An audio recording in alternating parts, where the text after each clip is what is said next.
Hello, my friends. Good to be back here again. Thank you so much for always being here. I appreciate you. Guess what? It is about Malami. That is the Attorney General of the Federation, Abubakar Malami, and the Presidential Investigation Panel that was actually investigating Magu has actually turned against Abubakar Malami and accuses him.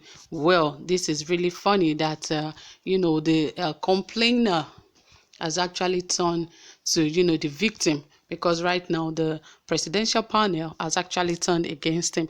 Yes, this is the details I'll be bringing to you, and some of the things he did that made this panel to have turned against him. Well, before I bring you details of all of these, guys, if you haven't subscribed, my friends, what are you waiting for? Ensure you hit the subscribe button, and also don't forget to give us a thumbs up. If you love our channel, please give it a thumbs up, yes, and also don't forget to turn on your notification bell. Okay, let us dive right into the details of this report. As it says, one of the prosecutors with the Special Presidential Investigation Panel (SPIP) for recovery of public property, Oluwatosin Ojaomo, has accused the Attorney General of the Federation (AGF) and Minister of Justice Abubakar Malami San of withholding approval for the prosecution of hundreds of asset forfeiture and other criminal cases.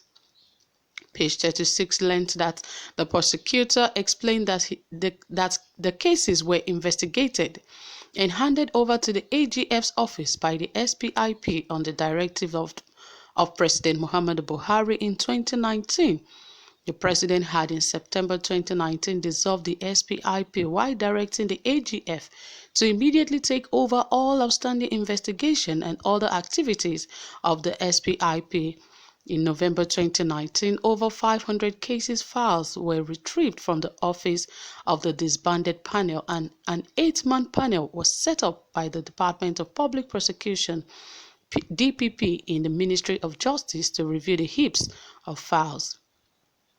Meanwhile, according to the prosecutor, Malami has failed to file the cases in court in violation of the Presidential Directive and Section 1 of the Administration of Criminal Justice Act (ACJA) 2015. He cited the case of two brothers, Ibrahim and Tijani Tumsa, who he said allegedly retrieved without due process 86 expensive vehicles and real estate seized by the SPIP on the orders of a federal High Court. The lawyer demanded the prosecution of the siblings and other cases in a letter with reference number 00C/TOL/12N/07/2020, dated July 14, 2020, titled Request for the Prosecution of Ibrahim Tumsa and Tijani Tumsa for the contravention of the Recovery of the Public Property Special Provision Act 2004, addressed to the Accountant General of the Federation (AGF). Some of the letters were also sent to the President, Vice President Yemi Osinbajo, the Inspector General of Police (IGP) Muhammad Adamu, Chairman, Presidential Advisory Committee on Anti-Corruption (PACAC) Professor Itse Sage, Transparency International (TI) and the United Nations (UN) Office on Drugs and Crime. The properties retrieved by the Tumsas include 4 houses in Wuse and Jabi, and quarry plants in Kuje, Abuja, as well as 86 exotic vehicles comprising of Wrangler SUV or the ASL, Toyota Hilux van, Ford Taurus, Mercedes-Benz S550, Mercedes-Benz GL550, Toyota Land Cruiser, Toyota Prado SUV, and many other expensive vehicles. They were said to have been unsealed under suspicious circumstances and returned to 2 firms, Integrated Service Insurance Limited and Integrated Bureau de Change Limited, belonging to the defendants, who were previously arraigned on 2 counts charges. Ibrahim is a former Director of Finance and Administration at the defunct Ministry of Power, Works and Housing, while his brother Tijani is the former Vice Chairman of the dissolved Presidential Committee on Northeast Initiative. Tijani was recently appointed as the Interim National Secretary of the All Progressive Congress (APC) National Caretaker Committee headed by the Governor of Yobe State, Mai Mala Buni. The siblings were investigated by the SPIP, chaired by Okoy Obono Obla, over their alleged failure to declare ownership of the properties while being public servants. Obono Obla and other members of the panel were moved in a controversial manner and were directed to hand over federal government properties in their care to the government. The chairman of the panel was also declared wanted by the Independent Corrupt Practice and Other Related Offence Commission (ICPC). However, Ojaomo said that the cases against the Tumsas were dismissed due to the decision by the Court of Appeal that the SPIP did not possess the statutory powers to institute criminal matters. He disclosed that several attempts made by the panel to get authorization from the AGF to file charges against many criminal suspects failed. The letter read in part, until the removal of the members of the panel, your office refused to give the approval, which led to the dismissal of the suit against Doe, Ibrahim and Tijani, and other matters instituted by the panel. One would have expected you to use your good office as the AGF to save this matter, but taking over and prosecuting them. But the ones that were taken over by your office were either withdrawn or application made for them to be struck out. The action has struck big damage to the anti-corruption war of this government, as most of the criminal suspects indicated that after investigation are back to town enjoying the stolen assets. The petition observed that it had been close to 1 year since the SPIP was dissolved by the President, and with directive that all the matters handled by the panel should be handed over to the AGF for review and possible prosecution.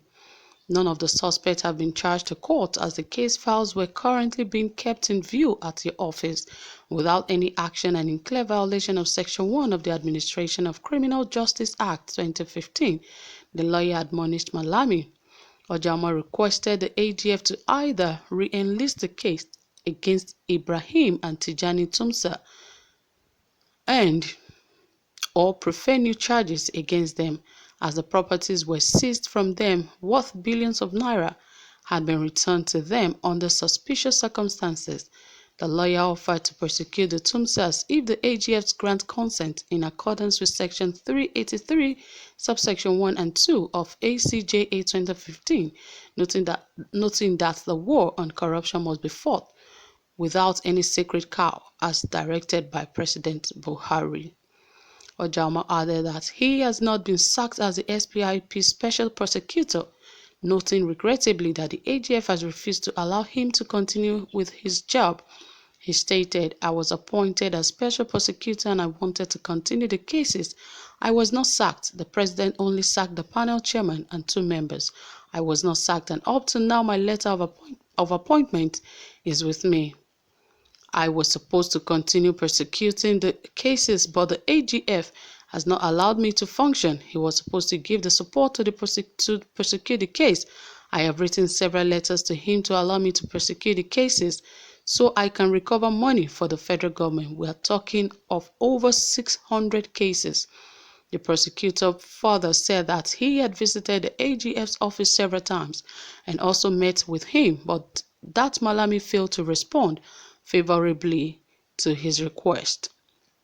Most of us that are ready to support the anti-corruption war have been hampered by the action of the AGF.